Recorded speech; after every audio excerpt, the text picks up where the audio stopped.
Hello everyone. To introduce myself, I'm Pranab, a second year management student at Department of Management Studies at Argumentative.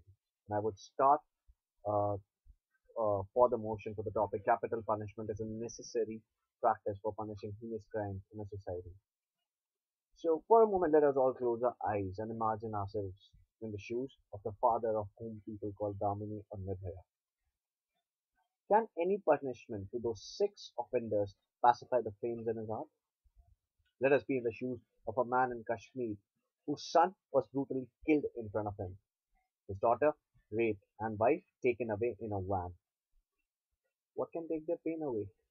Can anything bring back the memories and take the trauma away? It is just the vengeance which takes place. Sorrow becomes hatred, and the chain leads to chaos in the society, from the hearts to the houses. There has to be an example and a solution in front of the society which highlights 2 points necessarily. One, it will not be tolerated. Second, nobody should ever do this again. And I believe that nothing is dearer to a person than his life. Incarceration may take the worldly pleasures away for a brief amount of time, but then again, he'll be back sensing what the victim is missing. A better system of law and order might not arise, an equation might not arise. But then, what about the exceptions? What about the rarest of the rare cases? Thus, I believe capital punishment is a necessary practice. Now let us look at against the motion.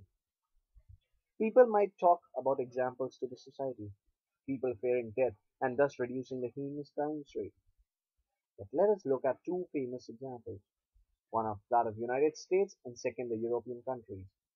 United States, despite of having capital punishment, is having a higher crime rate than the European counterparts where the capital punishment is not there. And the same led to a number of extensive research which indicates that capital punishment does not necessarily reduce the crime rate. People can talk about stricter Arab countries, but then would you call the similar act or similar state as a civilized society? Crime should be realized. A person should understand the mistake. That is what Mahatma Gandhi would have wanted. For rarest of the rare crimes, life imprisonment, denying the parole may be such an example where the person abolishes the violence from his heart and soul. What about the death penalties to the terrorists? This, for some regions or some communities, maybe Qasab and Afzal Guru are standing as martyrs. But then, what about the cases where a person loses his life because of erroneous judgment or a bad judicial or law and order system?